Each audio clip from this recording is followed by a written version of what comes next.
கோவில்பட்டி கம்பன் கழகத்தின் 41ஆம் மாத கூட்டம் இந்த இனிய பொழுதில் இதே துவங்குகிறது. நிகழ்வின் தொடக்கமாக இறைவாழ்த்து பாடுவதற்காக லக்குமி ஆலை மேல்நிலைப் பள்ளியின் இசையாசிரியை மதிப்பிற்குரிய திருமதி அமிர்தவர்ஷினி அம்மா அவர்.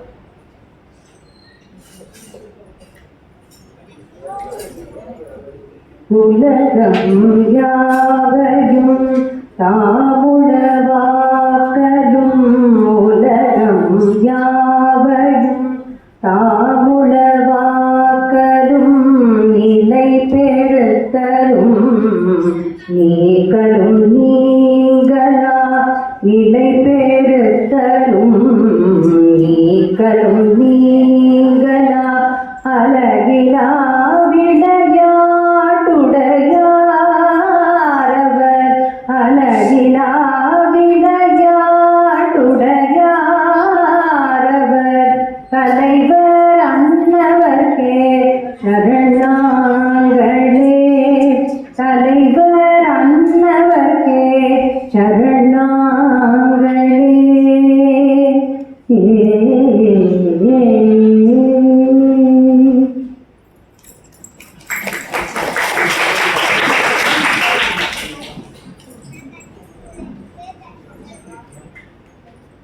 பெருமக்களே, கோவில்பட்டி கம்பன் கழகம் 40 மாத கூட்டங்களை கடந்து இன்று வெற்றிகரமாக 41வது மாத கூட்டத்தில் அடியெடுத்து வைத்திருக்கிறது. பொதுவாக நம்முடைய கம்பன் கழகத்துல எல்லா மாதமும் ஒரு சிறப்பு பொழிவரை கூப்பிட்டு ஒரு சிறப்பு சொற்பொழிவு கம்பெனிகளிடமிருந்து ஏற்பாடு செய்து நடத்துவது வழக்கம். ஆனால் இந்த மாதம் ஒரு வித்தியாசமான முறையில மாணவர்களுக்கான மேடையாக முற்றிலும் அமைக்கப்பட்டு இந்த முறை ஒரு வில்லிசையும் சீதா கல்யாண நாடகமும் நாட்டிய நாடகமும் ஒரு சொல்லரங்கமும் லக்குமி ஆலை மேல்நிலைப்பள்ளி மாணவர்களால் இங்கே தரப்பட இருக்கின்றது. அதற்கு வருகை தந்திருக்கிற உங்கள் அனைவரையும் வரவேற்று மகிழ்வதற்காக எங்கள் கோவில்பட்டி கம்பன் கழகத்தின் செயலாளர் மதிப்பிற்குரிய ஐயா திரு சரவண செல்வன் அவர்கள்.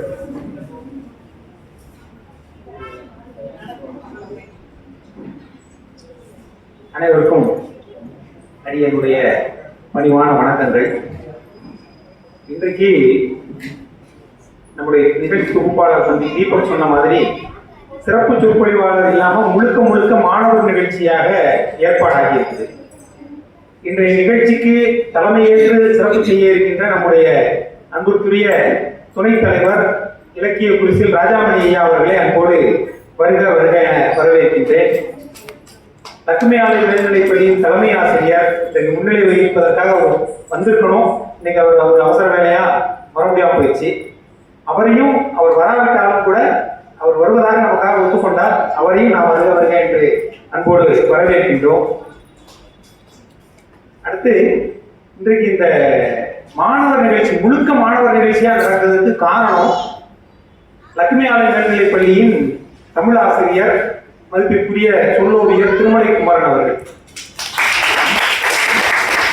அவர்தான் இந்த மாசம் யாரையும் நீங்க கூப்பிட வேண்டாம், முழுக்க எங்க பள்ளிக்கூட மாணவர்களுக்கு வாய்ப்பு கொடுங்க, நாங்களே முழுக்க 1.5 மணி நேரம் நிகழ்ச்சி நடத்தி தரோம் அப்படின்னு எங்ககிட்ட கேட்டாரு. கேட்டதோட மட்டும் இல்லாம ரொம்ப ஆர்வமாக மாணவர்களையும் ஆசிரியர்களையும் ஒருங்கிணைத்து இந்த ஏற்பாடுகள் ரிஹர்சல் எல்லாத்தையும் சிறப்பாக செஞ்சிருக்கிறார். ஆசிரியராக இந்த ஏற்பாடுகளை செய்யலாம், ஒத்திகை பார்க்கலாம், ஸ்கிரிப்ட் எழுதி கொடுக்கலாம், கரெக்ஷன் பண்ணலாம், மாணவர்களுக்கு பயிற்சி கொடுக்கலாம், எல்லாம் செய்யலாம். அதற்கும் மேல ஒரு படி மேல போய் அவர் என்ன பண்ணியிருக்கிறாரு, இந்த நாட்டியம் ஆடக்கூடிய குழந்தைகளுக்கான செலவு, அந்த ஆடை அலங்கார செலவு 5000 ரூபாய் அவரை ஏற்றுக்கொண்டிருக்கின்றார். நியாயமா இந்த நிகழ்ச்சி நடத்துற கம்பன் கழகத்துல அந்த செலவு பண்ணிருக்கோம் நம்ம. ஆனா கம்பன் கழகத்துல பண்ணாம நானே பண்றேன், என் பொறுப்பா என்னுடைய மாணவர்களுக்கு செஞ்சுதான் இருக்கணும் அப்படின்னு சொல்லி அவரே ஏற்றுக்கொண்டு இந்த நிகழ்வு சிறப்பதற்காக அவர் பெரும் முயற்சி எடுத்திருக்கின்றார். அவர் நம்ம சாதாரணமா வருக வருக வரவேற்கிறது அவ்வளவு நல்லா இருக்காது. ஆனாலும் எங்களால் வேற என்ன செய்ய முடியும், கம்பன் கழகத்தினால வார்த்தைகள் தான் சொல்ல முடியும். அதனால சிறப்பான சொற்களால் அவரை வணங்கி வருக வருக என்று வரவேற்கிறோம். அவரோடு இணைந்து ஓவிய ஆசிரியர் திரு அசோகன் அவர்கள், அப்புறம் இசை ஆசிரியர் முனைவர் அமிர்தவர்ஷினி அவர்கள் 2 பேரும் சேர்ந்து கூட நான் ஸ்கூலுக்கு இன்விடேஷன் கொடுக்க போனப்போ கூட 2 பேரும் ரிஹர்சல் தான் பார்த்துட்டு இருந்தாங்க மாணவர்களை வச்சு. நான் ரிஹர்சல் பார்க்குற இடத்துல தான் போய் இன்விடேஷனே கொடுத்தோம். அந்த அளவுக்கு நேரத்தை ஒதுக்கி இன்விடேஷன் அந்த ரிஹர்சல் பார்த்து மாணவர்களை 2 ஆசிரியர்களும் சிறப்பாக தயார் செய்திருக்கிறார்கள். மாணவர்களை தயார் செய்ததோடு மட்டுமல்லாமல் ஆசிரியர் முனைவர் அமிர்தவர்ஷினி அவர்கள் நமக்காக இறைவாழ்த்தும் பாடி தந்திருக்கின்றார்கள். அவர்கள் ஆசிரியர்கள் இருவரையும், அசோகன் அவர்களையும் அமிர்தவர்ஷினி அவர்களையும் வருக வருக என்று வரவேற்கின்றோம். இப்போ மாணவர்கள் இவங்க என்ன ஏற்பாடு பண்ணாலும், நாங்க என்ன ஏற்பாடு பண்ணாலும், இப்போ 41 மாசம் நடத்திட்டோம். மாணவர்களுக்காக தொடங்கப்பட்ட கம்பெனிகளும் மாணவர்களை உருவாக்கணும், பேச்சாளர்களை உருவாக்கணும், மாணவர்களை படிக்க வைக்கணுங்கிற எண்ணத்துல தான் நாங்கள் கம்பெனிகளை ஆரம்பிச்சோம். ஆனாலும் இந்த 41 மாதங்களாக 40 மாதங்களாக எங்களால் மாணவர்களை ஒருங்கிணைச்சு ஒரு நிகழ்ச்சி நடத்த முடியலை. இன்னைக்கு இந்த நிகழ்ச்சி மாணவர்களை ஒருங்கிணைத்து நடந்திருக்குது அப்படின்னா அதுக்கு ஆசிரியர்கள் மட்டும் காரணம் இல்லை. முதல் காரணம் ஆசிரியர்களாக இருந்தாலும் அவர்களுக்கு உறுதுணையாக இருந்த பெற்றோர்கள் 2வது காரணம், ஆர்வத்துடன் கலந்து கொண்ட மாணவர்கள் 3வது காரணம். ஆர்வத்தோடு கலந்து கொண்ட அந்த மாணவ செல்வங்களையும் அவர்களை ஊக்குவித்து இந்த நிகழ்ச்சியில் கலந்து கொள்ள செய்த பெற்றோர்கள் அவங்களும் இந்த இதுக்கு அனுமதிச்சிருக்கிறாங்க. இன்னைக்கு கூட்டிட்டு வந்திருக்கிறாங்க. ஞாயிற்றுக்கிழமை இன்னைக்கு இந்தியா பாகிஸ்தான் மேட்ச் வேற நடந்துட்டு இருக்குது, கிரிக்கெட் மேட்ச். அதையெல்லாம் விட்டுட்டு மாணவர்கள் வந்திருக்கிறாங்க, பெற்றோர்கள் வந்திருக்கிறாங்க. அவ்வளவு பேரையும் நாங்கள் வருக வருக என்று வரவேற்கின்றோம். இந்த நிகழ்ச்சி உணவு ஏற்பாடு எல்லாத்தையும் சேர்ப்பவர் RS ரேடியோ சென்டர் உரிமையாளர், எங்கள் கம்பன் நிலையத்தின் ஒருங்கிணைப்பாளர் திரு சுனையரசன் அவர்கள். அவரும் இன்றைக்கு வரவில்லை. அவரையும் நன்றியோடு வருக வருக என்று வரவேற்கின்றோம். இது தவிர எப்போதும் வருகை தருகின்ற அத்தனை பெருமக்கள், தமிழ் ஆர்வலர்கள் அத்தனை பெருமக்களையும் வருக வருக என்று வரவேற்று என்னுடைய வரவேற்புரையை நிறைவு செய்கின்றேன். இப்போ முதல்ல நாட்டிய நாடகம் நடக்கும், அதுக்கப்புறம் மாணவர்களுடைய சொல்லரங்கம் நடக்கும், நிறைவாக வில்லிசை நடக்கும்.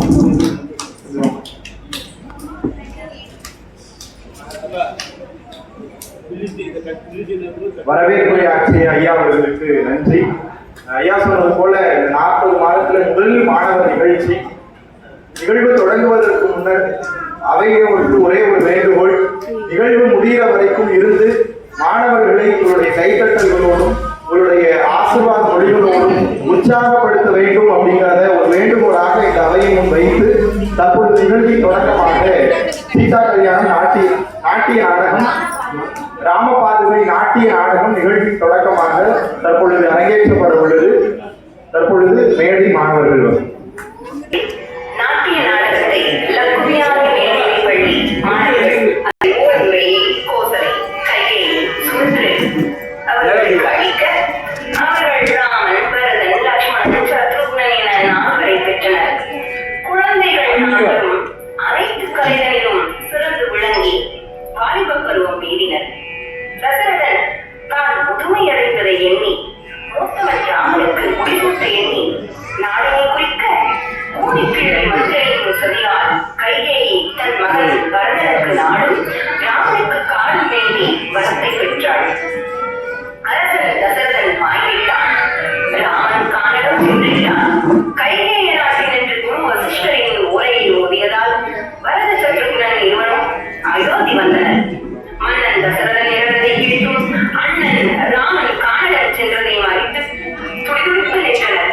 அண்ணன் ராமனில்லா ஆட்சி நரகம் என கூறி வரத சத்ருக்னன் இருவருமே காணலும் செய்து ராம சீதை லட்சுமணரை அழைக்க மறுபடி தரித்து சென்றனர். இனி யாது நடந்ததென இந்த நாட்டிய நாடகம் வாயிலாக காண்போம். சிங்கேரிபுரமெனும் ஒருண்டே அயோத்தி எல்லை நகரிலே கங்கை கரையறிவன் பண்பில் உயர்ந்த முகன் நல்லாட்சிகளை செய்து அனைவரையும் காத்து வந்தான். அனைவரையும் காத்து வந்தான். தாத்தகிட்ட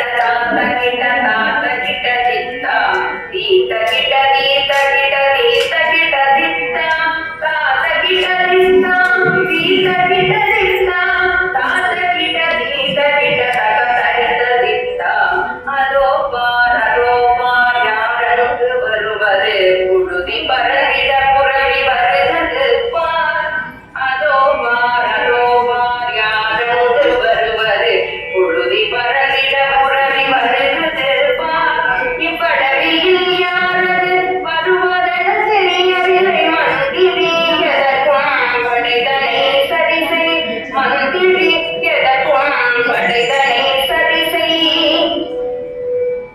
உடனே நான் சென்று படைதனை கூட்டி வருகின்றேன். மந்திரியே சற்று இருவர் மரபுரி தரித்து வருகின்றார். பார்வையில் ராமலக்குவன் போல் தோன்றுகின்றார். புகழேனும் அரசர் நீர்தானோ எனக்கோர் உபயம் செய்தீரோ. புகழேனும் அரசர் நீர்தானோ எனக்கோர் உபயம் செய்தீரோ. நாங்கள் இருவரும் அயோத்தி மன்னர் தசரத மைந்தர் மக்கள். தாயும் சடிகா தசரதன் மாண்டார் அண்ணன் ராமர் 7 ஆண்டுகள் காலகம் சென்றார். காலகம் சென்றார். அண்ணனை காணாது நான் துடித்தேன். அண்ணனை காணாது நான் துடித்தேன். மன்னனில்லா மண்ணை மாங்கல்யமில்லா பெண்களை மாற்றான் வைப்பர் கண்டனையே. மன்னனில்லா மண்ணையும் மாங்கல்யமில்லா பெண்களையும் மாற்றான் வைப்பர் கண்டனையே. யாரும் அவனும் அண்ணன் ராமனை காண வந்திட்டோம். அண்ணனை காண வந்திட்டோம். அயோத்தி மன்னன் தசரதனின் புதல்வன். அவர் புதல்வன் நீங்களே அறியாத முன்னே கோபம் கொண்டேன். அயோத்தி மன்னன் தசரதனின் நண்பன். அவர் புதல்வர் நீங்களே அறியாத முன்னே கோபம் கொண்டேன். படையை இங்கே வரவழைத்தேன். நோக்கம் என்னென்று தெரியாமல் நானே தவறினை செய்தேன். என்னை இருவரும் மன்னியுங்கள். உம்மை நண்பன் ராமனிடம் தட்டாமல் கூட்டிச் செல்வேன். உம்மை நண்பன் ராமனிடம் தட்டாமல் நானும் கூட்டிச் செல்வேன். தாங்கள் எதையாவது செய்யவில்லை. அண்ணன் ராமனை எதிர்த்து கொண்டு அயோத்தியை அமர்த்திடவே. ராமன் அயோத்தி வரவே மறுத்துவிட்டார். நான் உடனே உயிர்களை மாய்ப்பேன். நானும் உயிர்களை மாய்ப்பேன். என்னை உந்த செயல் ராமனை விட சிறந்தவன் நீ. ராமனை விட சிறந்தவன் நீ. ராமனை விட சிறந்தவன் நீ.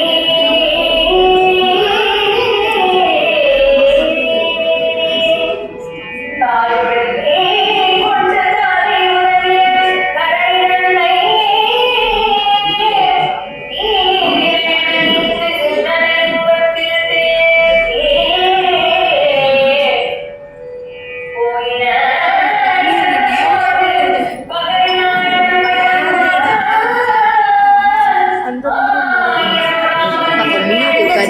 அந்த சேர்ல போய் இப்ப எந்திரிச்சா சேட்டை ஆயிடும்ல.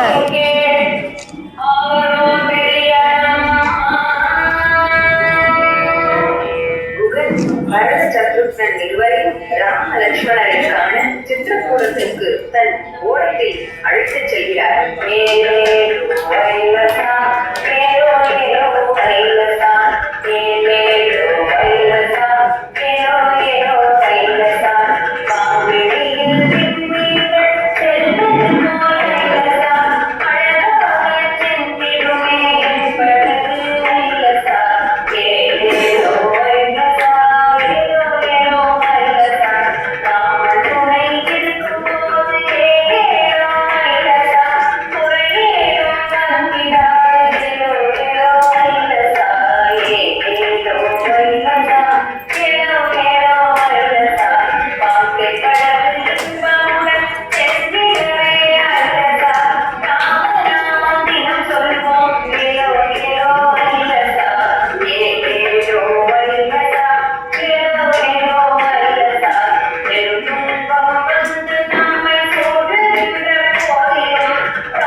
அனைவரும் ராமனிடம் பாசம் வைத்தே ராமனை வேண்டி வணங்கிடுவோம். ஏனென்று வந்தீரோ இருவரும், ஏனென்று வந்தீரோ இருவரும், தாய் தந்தை இருவரும் நலந்தானே நாட்டின்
அனைவருக்கும் எங்களது மனமார்ந்த நன்றிகளை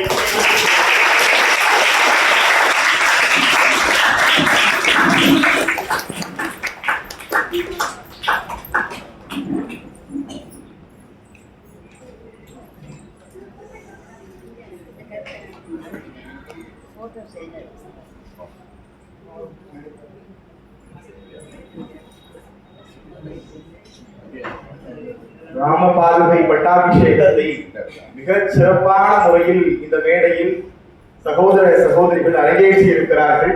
மீண்டும் ஒரு முறை கம்பன் கழகம் உங்களுடைய தலைவர் கரவொலிகளோடு அவர்களை பாராட்டி வாழ்த்துகிறேன்.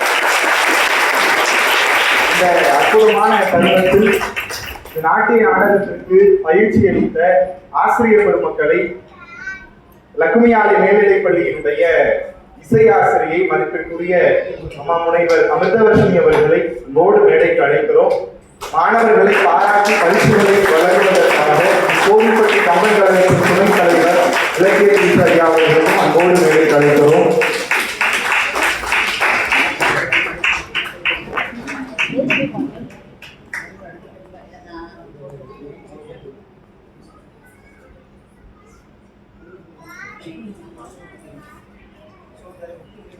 நாட்டிய நாடகத்திற்கு மாணவர்களை பயிற்சி அளித்த லக்குமியாலை மேல்நிலைப் பள்ளியினுடைய ஆசிரியர் அசோகன் ஐயா அவர்களையும் இந்த நேரத்தில் நம்மோடு மேடையில் அழைக்கிறோம். இந்த நிகழ்ச்சியை ஒருங்கிணைத்து நமக்கு வந்திருக்கக்கூடிய ஆசிரியர் திருமலை குமரன் ஐயா அவர்களையும் அன்போடு மேடையில் அழைக்கிறோம்.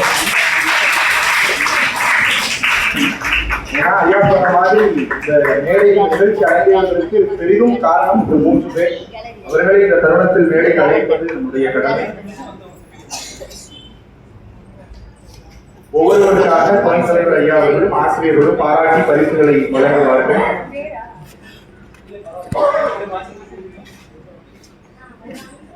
முதலாவதாக செல்வி எம் மது அவர்கள்.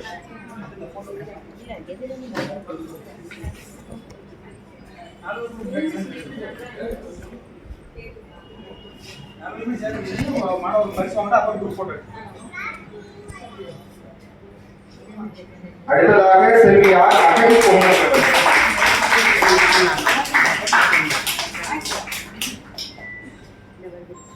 தொடர்ந்து செல்வி எஸ் சிவநந்தினி அவர்கள்.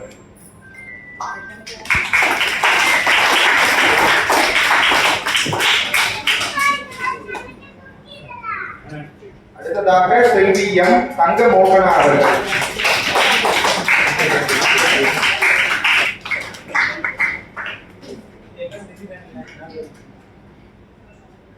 தொடர்ந்து பரிசினை பெறுவதற்காக செல்வி எம் ஸ்ரீஹரிணி அவர்கள்.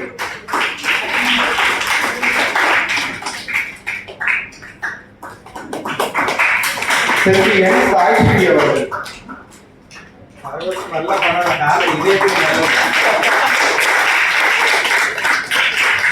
செல்வி டி கிருத்தி அவர்கள்.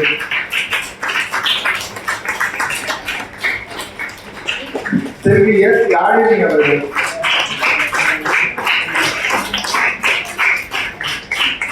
தொடர்ந்து செல்வி ஆர் சூரிய துர்கா அவர்கள்.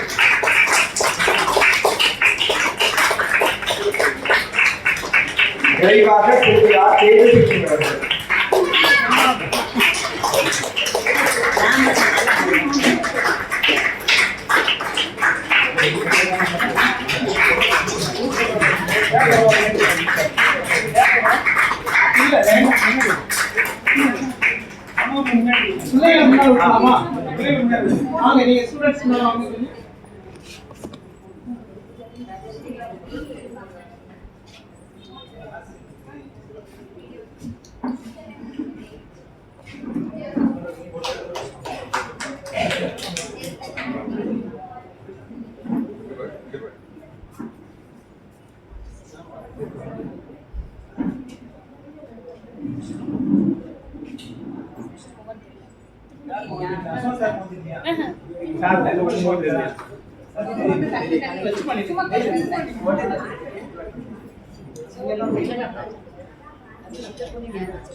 குமரன்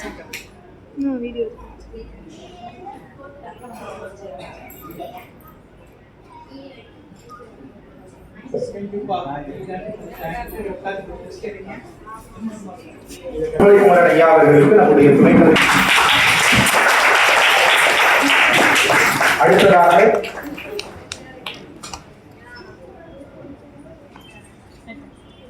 அடுத்ததாக மாணவர்களுக்கு பயிற்சி அளித்த லக்குமியாலை மேல்நிலைப் பள்ளியினுடைய ஆசிரியர் முனைவர் அசோகன் ஐயா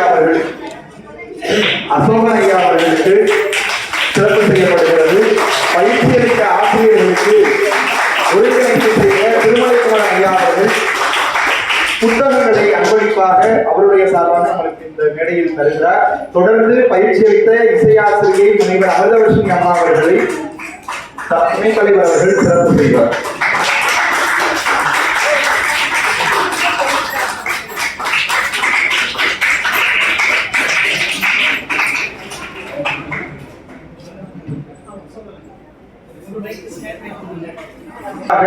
இந்த நாட்டிய நாடக நிகழ்விற்காக பெரிதும் ஒத்துழைப்பு நல்கிய பெற்றோர்கள் ஆகிய உங்கள் அனைவருக்கும் எங்களுடைய நன்றிகளையும் வாழ்த்துக்களையும் தெரிவித்துக் கொள்கிறோம்.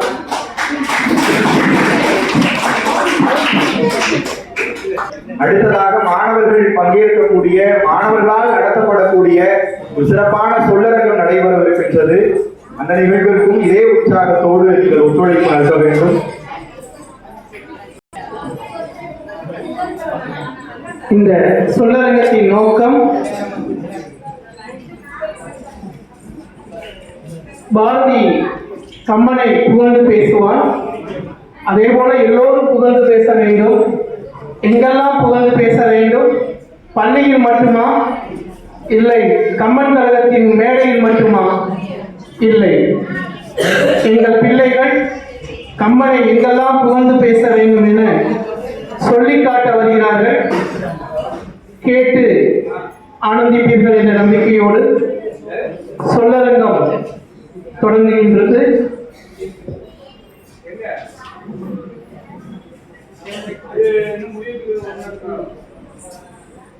இப்போது அரங்கம் என் பள்ளி மாணவர்களிடம் ஒப்படைக்கப்படுகிறது.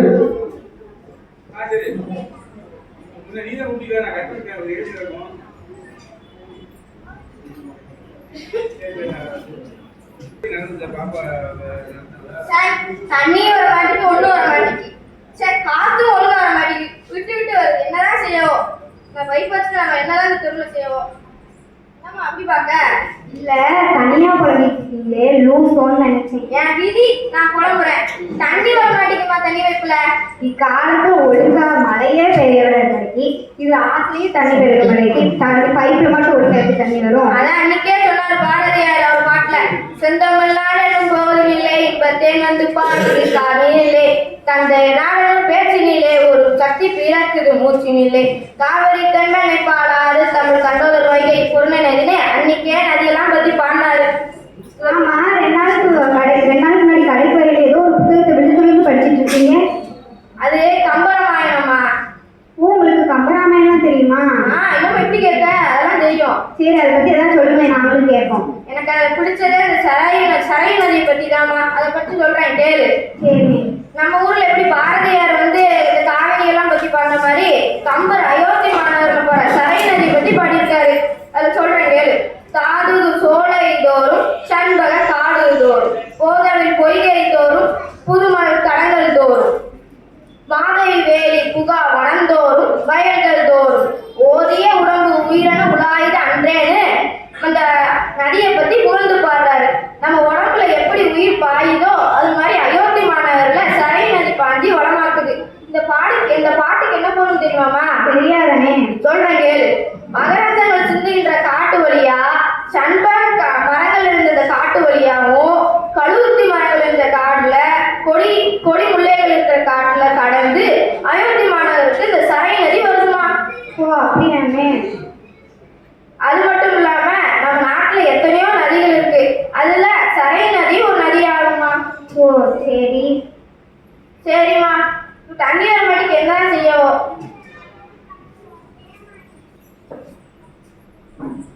என்ன கடை என்னாச்சு? அக்கா என்ன அரடி அடிச்சிட்டு இருக்கீங்க 2 பேரும்? ஒண்ணும் இல்லவா, தண்ணி எடுக்க வந்தேன், தண்ணி வர அப்படியா? சரி சரி சரி, என்ன பேசிட்டு இருந்தீங்க அப்படி? இந்த வந்து கம்பராமாயணம் படிச்சுட்டு இருந்தீங்களே, என்னன்னு கேட்டான். அதான் அது எனக்கு பிடிச்ச சரைநதி பத்தி சொல்லிட்டு இருந்தேன். அப்படியா? சரி, இத்தனை பற்றியே உனக்கு என்ன பிடிக்கும்? எனக்கு கம்பராமாயணத்துல வந்து கம்பர் வந்து அழகா வர்ணிச்சு சொல்லிப்பாரு தெரியுமா, அதுதானே ரொம்ப பிடிக்கும். சரி சொல்லி கேட்டுருவோம். சொல்றேன். A thing of beauty is joy forever. அதாவது ஒரு அழகான பொருள் எப்பவுமே எல்லாருக்குமே சந்தோஷத்தை தான் தரும் அப்படின்னு சொல்லி ஆங்கில கவிஞர் கீட்ஸ் அப்படிங்கிறத வந்து சொல்லியிருக்காரு. தோரிடட் அப்படிங்கிற ஆங்கில கவிஞர் என்ன சொல்லியிருக்காருன்னா, மலர்கள் வந்து போட்டி போட்டுச்சான், நீ அழகா நான் அழகா அப்படின்னு போட்டி போட்டுட்டு இருந்துச்சான். அப்படி போட்டி போட்டுட்டு இருக்கும் போது அவர் சொன்னாரு, love can to Flora asking for a flower that would be of flowers be undisputed queen the lily and the rose long had been rebels for that high honor அப்படிங்கிற ஒரு கவிதையை தொடங்கி கடைசியில ஃபிளாரா லோட்டஸ் உருவாக்குச்சு, ரோசா மாதிரி லிலியா மாதிரி இருந்துடணும்னு இந்த கவிஞர் வந்து பாடியிருக்கிறாரு. அன்னையில இருந்து இன்னைக்கு வரைக்கும் நம்ம அழகுக்கு வந்து அடிமையாத்தான அண்ணாச்சி இருந்துட்டு வரோம். அது மட்டும் இல்லாம அழகை வந்து ஆராதிக்கிற எந்த தவறுமே கிடையாது. ஆனா எது உண்மையான அழகு எது பொய்யான அழகு தெரிஞ்சுதானே அண்ணாச்சி நம்ம ஆராதிக்கணும். அதுக்கு தான் வள்ளுவ பெருந்தகையில வான்சிறப்பு அப்படிங்கிற அதிகாரத்துல 7வது குறளா நெடுங்கடலும் தண்ணீர்மை கொஞ்சம் தடுநெல்லி தானல்கா தாதிவிடின்னு சொல்லியிருக்கிறாரு. நெடுங்கடலும் மேகமானதும் நீர் தராலன்னா நிலம் எல்லாமே குஞ்சிவிடும் அப்படின்னு சொல்லியிருக்கிறாரு அண்ணாச்சி. வானத்துல வந்து வெண்மேகமும் இருக்கு கருப்பு மேகமும் இருக்கு. ஆனா நம்ம எல்லாருமே வெண்மேகம் தான் அழகு அப்படின்னு சொல்லி நினைச்சிட்டு இருக்கோம் அண்ணாச்சி. எனக்கு ஒரு பழைய பாட்டு கூட நினைவுக்கு வருது. கண்ணுக்கு மையழகு கவிதைக்கு பொய்யழகு அவரைக்கு பூவழகு அவரைக்கு பூவழகு கண்ணுக்கு மையழகு கவிதைக்கு பொய்யழகு அவரைக்கு பூவழகு அவரைக்கு பூவழகு மழை நின்ற பின்னாலும் இலை சிந்தும் துளியழகு அலை மீண்டு போனாலும் கரை கொண்ட நுரையழகு இமை கொட்டும் விண்மீன்கள் இரவோடு தான் அழகு இமை கொட்டும் விண்மீன்கள் இரவோடு தான் அழகு. இந்த பாட்டை நீங்களும் கேட்டுட்டீங்கல்ல? இந்த பாட்டை கேட்டா எவ்வளவு மகிழ்ச்சியா இருக்கு. சரி, வானத்துக்கு எது அழகு, வெண்மேகமா கார்மேகமா? வானத்துக்கு நம்ம எல்லாருமே வெண்மேகம் தான் அழகு அழகுன்னு நினைக்கிறோம். எலினா அழகு. மழை தர்ற மேகம் வந்து கார்மேகம் தானே தவிர வெண்மேகம் கிடையாது. மழை தர்ற கார்மேகத்தை வள்ளுவ பெருந்தகை எழில் அப்படின்னு சொல்லாம எழிலி என்கிறாரு. ஏன் தெரியுமா? ஏன்னா கார்மேகம் வந்து கருணையோடு மழை தருவதால மேகம் மட்டும் கிடையாது, அதுதான் அழகுன்னு சொல்றாரு. அந்த கார்மேகத்தை ஒத்த வேண்டாம் ராமபெருமான், கருணை மிகுந்தவன், அதனால ராமன் அழகன். அயோத்தியா காண்டத்துல கங்கை பள்ளத்துல ராமன் சீதா இலக்குவன் இவங்க 3 பேருமே நடந்து போய்கிட்டு இருந்தாங்க. பெய்கிட்டு இருக்கும்போது ராமன் வெள்ளி இடையாளோடு இளவலோடு நடந்து போய்கிட்டு இருந்தான். பெய்கிட்டு இருக்கும் போது 3 பேரும் காலை பொழுதுல மருதி நிலத்தை பார்த்த உடனே 3 பேருமே மகிழ்ச்சி அடைந்தாங்க. பெய்கிட்டு இருக்க வழியில அந்த பரவின கதிரவனோட ஒளி வந்து காகுத்தன் மேனியோட ஒளி தான் அதிகமா தெரிஞ்சிச்சு. அங்க கவி சக்கரவர்த்தி கம்பனும் இவங்களோட சேர்ந்து நடந்தான். அதனால வெய்யோ ஒளித்தன் மேனியில் விரிசோதியின் மறைய பொய்யோ எனும் இளையாளோடும் இளையானோடும் போனான் மையோ மரகதமோ மணிகடலோ மலைமுகிலோ ஐயோ இவன் வடிவு என்பது ஓர் அழியா அழகு உடையான் என்று அழகுல மயங்கி ராமபெருமான் பாடுறாரு. சூரிய ஒளி அவன் குலத்துல தோன்றிய ராமனது மேனியில ஒளியோட மறைஞ்சிச்சு. சீதைக்கு இடையுள்ளது என்றால் அது நுண்ணிய இடைக்கு வந்து ஓமை என்று சொன்னாரு. இருப்பதை இல்லை என்று சொல்வதை ஓமையாக்கினாரு. கார்மேக வண்ணனுடைய மேனி அழக வந்து மையோ மரகதமோ அப்படின்னாலும் போதாதான், மலைமிகிலோ அப்படின்னாலும் போதாதான். அதனால ஐயோ அப்படின்னு சொல்லி முடித்தாரு. பெண்ணை வந்து பிடி இடையன அப்படின்னு சொல்லி வர்ணிப்போர் மத்தியில வந்து கம்பர் வந்து பொய்யோ எனும் இடையால் அப்படின்னு சொல்லி வர்ணித்துள்ளாரு. ஆஹா, எவ்வளவு அழகா சொல்லியிருக்காரு பாத்தீங்கன்னா. நினைச்சு இதுதான் எனக்கு கம்பராமாயணம் எனக்கு ரொம்ப பிடிச்சது. அப்படியாமா? சரி, நடுவில் இங்கிலீஷ் வந்துச்சு எப்படி? அதெல்லாம் அப்படிதான் நினைச்சு பேச்சு வழக்கில் அப்படிதான் வரும். சரி சரி. இந்தக்கா என்ன இந்த பக்கம் வருது? எக்கா மீனாட்சிக்கா, என்னக்கா இந்த பக்கம்? என்னக்கா இந்த பக்கம்? பால் பாக்கெட் வாங்கணும்னு போனேங்கா. சரியா போச்சு. கடைக்காரன் அண்ணாச்சியே இங்கதான் இருக்காங்க. நீங்க எங்க போய் பால் பாக்கெட் வாங்க போறீங்க? சரி, கடைக்காரன் அண்ணாச்சி நீங்களும் என்ன அரட்டை அடிச்சுட்டு இருக்கீங்களா? அரட்டை தான், சரியான அரட்டை.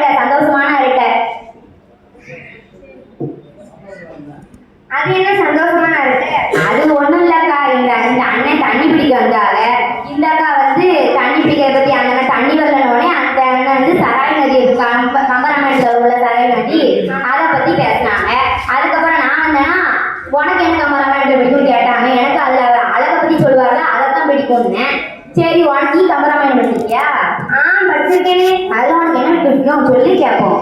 எனக்கு கம்பர் வந்து மருதநில அழகையும் அயோத்தி நாட்டையும் போட்டி சொல்லுவாங்களா, அதான் எனக்கு ரொம்ப பிடிக்கும். அப்படியா? சரி, அதை சொல்ல கேட்போம்.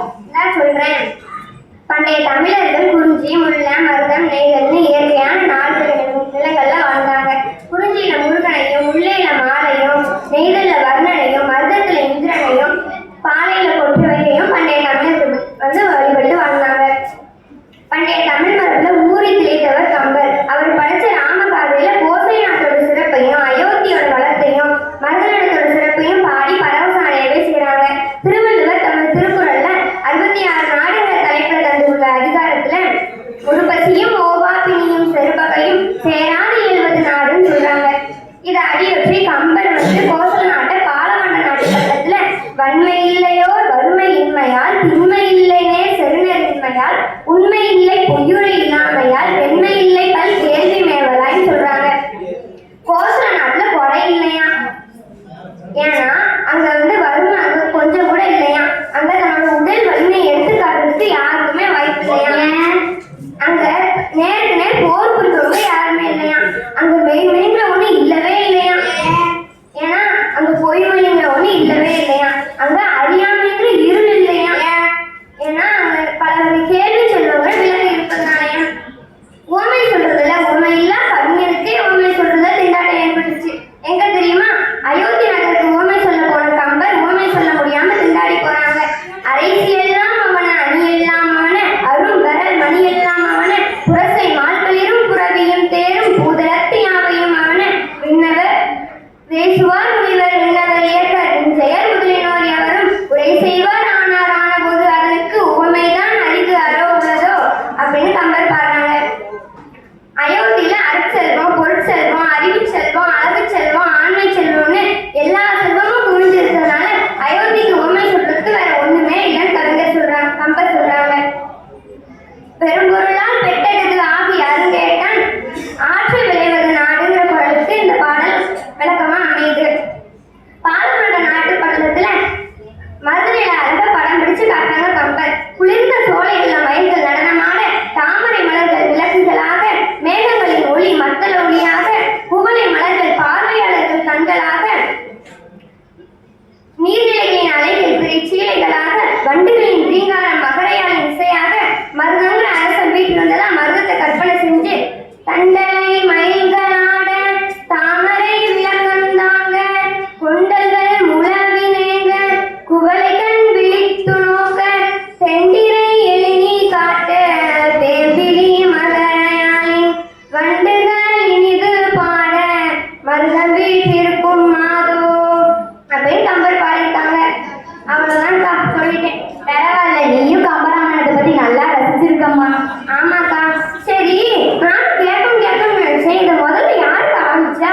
இரு நானும் கேட்கணும்னு நினைச்சேன். அண்ணாச்சி, இந்த விஷயத்த கம்பராமாயணத்தை யார் அண்ணாச்சி முதல்ல ஆரம்பிச்சா? யாரு? நம்ம இந்த அக்கானா? ஏக்கா, எனக்கு ஒரு சந்தேகம். சொல்லுங்க. நீதானே ஆரம்பிச்ச, நீ இதை பத்தி பேசுனியா? இன்னும் பேசவே இல்லைல்ல. அந்த அண்ணாச்சி கேட்பான்னு நினைச்சேன், அந்த அண்ணாச்சி கேட்கல. நீ கேட்பேன்னு நினைச்சேன், நீயும் கேட்கல. கடைசியா இந்த அக்கா தான் கேட்டிருக்காங்க. சரி, இப்ப வந்து சொல்லு, உனக்கு கம்பராமாயணத்துல என்ன பிடிக்கும்னு? எனக்கு கம்பரோட ஊமை கவிதைகள் பிடிக்கும். அதை விட சந்த கவிதைகள் எனக்கு ரொம்ப பிடிக்கும். ஒரு கவிதைக்கு அழகு தருவது ஊமை மட்டுமல்ல, சந்தமும் தான். சந்தம் என்பதை ஆங்கிலத்தில் ப்ரோசோடி என்பர். இது பல்பொருள் ஒரு மொழியாகும். இங்கு ஒளியின் வண்ணம் அழகு என்றே சொல்லப்படுகிறது. சந்திக்கும் தன்மை என்பதால் இதற்கு சந்தம் என்ற பொருள் வந்தது என்று தமிழிசை கலைக்களஞ்சியம் குறிப்பிடுகின்றது. சந்தஸ் என்ற வடச்சொல்லின் பிரிவாகவும் தெலுங்கு சொல்லாகவும் சந்தம் கருதப்படுகிறது. சந்தம் என்பதற்கு வண்ணம் என்பதே தமிழ் சொல். சந்தம் என்பது தாளங்களை அடிப்படையாக கொண்டது. கவிச்சக்கரவர்த்தி கம்பர் தம் பாடல்களில் எண்ணற்ற உண்மைகளை பயன்படுத்தியுள்ளார். சந்தனைய மிகுந்த பாடல்களையும் படைத்துள்ளார். அயோத்தியா காண்டத்தில் கங்கை பள்ளத்தில் ஒரு காட்சி. பரதன் படையோடு கங்கை கரையடைகிறான். பரதனை பார்த்த குகன் ராமனுக்கு தீங்கு நேரும் என்ற எண்ணத்தில் பரதனை எதிர்க்க படைகளை திரட்டி படையினருடன் பேசுகிறான். அதில் ஒரு பாடல்: ஆழ நெடுந்திரை ஆறு கடந்து இவர் போவாரோ, வேல நெடும்படை கண்டு விளங்கிடும் வில்லாளோ, தோழமை என்று அவர் சொல்லிய சொல்லொரு சொல்லன்றோ, ஏழமை வேடன் நிறந்திலன் என்று என ஏசாரோ. மகாகவி பாரதி ஓசை தரும் இன்பம் ஓமையிலா இன்பமடா என்று சும்மாவா சொன்னா? யுத்த காண்டத்தில் கும்பகர்ணன் வதைப்படத்தில் ஒரு பாடல் வரும். தூங்குகின்ற கும்பகர்ணனை ராவணன் உத்தரவால் எழுப்புவர். அவர்கள் அவனை எழுப்ப பட்டபாடுகளை பாடல்களாய் பாடிய கம்பரின் ஒரு பாடல் உலகையால் மாறி மாறி இடிக்கும் ஒத்த ஓசையில் அமைந்த சந்த பாடல். இடிக்கும் காட்சியை நம் கண்முன் கொண்டு வரும் பாடல். தூங்குகின்ற கும்பகர்ண உங்க மாய வாழ்வெல்லாம் இறங்குகின்றது, இன்றுதான் எழுந்திராய். கரங்கு போல வில் பிடித்த காலதூதர் கையிலேயே உறங்குவாய், உறங்குவாய், இனி கிடந்து உறங்குவாய். காட்டில் கம்பர் கந்தத்தை கொட்டியதோடு நிற்கவில்லை, கொஞ்சம் சுட்டித்தனமும் செய்துள்ளார். அரண்மனையில் தூங்குகின்ற கும்பகர்ணனை அங்கிருந்து எழுந்து போய் யமதூதர்கள் கையிலேயே உறங்கி என்று சொல்லியதை பாருங்கள். காட்டில் ராமலிங்கர் சீதையுடன் பஞ்சவடியில் வசித்த போது ராமனை மயக்கும் அந்த சூர்பனை அடக்கி உருவத்தை மறைத்து அழகிய பெண் வடிவம் தாங்கி வந்தாள். அதை காலத்தில் சொல்வதென்றால் நான் இப்படி சொல்லலாம் என நினைக்கிறேன். சொல்லிடுறேன், நீ சொல்லிடுறேன் பாரு. என்னவென்று சொல்வதம்மா வஞ்சியவர் பேரழகை, சொல்ல மொழி இல்லையம்மா கொஞ்சி வரும் பேரழகை. வஞ்சி மஞ்சள் நிறத்தவளை, என் நெஞ்சில் நிலைத்தவளை, நான் என்னென்று சொல்வேனோ அதை எப்படி சொல்வேனோ? அவள் வான்மேகம் காணாத பாலிலா, இந்த பூலோகம் காணாத தேனிலா. என்னவென்று சொல்வதம்மா வஞ்சியவள் பேரழகை. இப்படித்தான் ராமபெருமானும் அவள் அழகை பார்த்து வியந்து இந்த பாட்டில் வரும் ஒரு வரி, என் நெஞ்சில் எழுத்தவளை என்ற ஒரு வரியை மட்டும் விட்டுவிட்டு பிற வரிகள் சொல்வது போல தன் மனதிற்குள் சொல்லியிருப்பார் என்றே தோன்றுகிறது. கம்பர் அவர் அழகை இப்படி சொல்கிறார். பஞ்சு ஒளி விஞ்சு குளிர் பல்லவம் அங்க செஞ்செவிய கஞ்சம் மிக சீரடியலாகி அஞ்சொலிலம் என அண்ணன் என மின்னும் வஞ்சி என வஞ்சம் என வஞ்சமகள் வந்தாள் என்று சூர்பனகின் அழகை ஊமைகளால் பாடுகிறார். இவை மட்டுமல்லாமல் வெண்ணிசை வேறொன்று பாடியுள்ளார். இதற்கு வாய்ப்பளித்த கம்பர் கழகத்திற்கு எங்கள் சார்பாக நன்றியை தெரிவித்துக் கொண்டு காயத்ரி, கௌசல்யா, கௌசிகா, பொன்னரசு.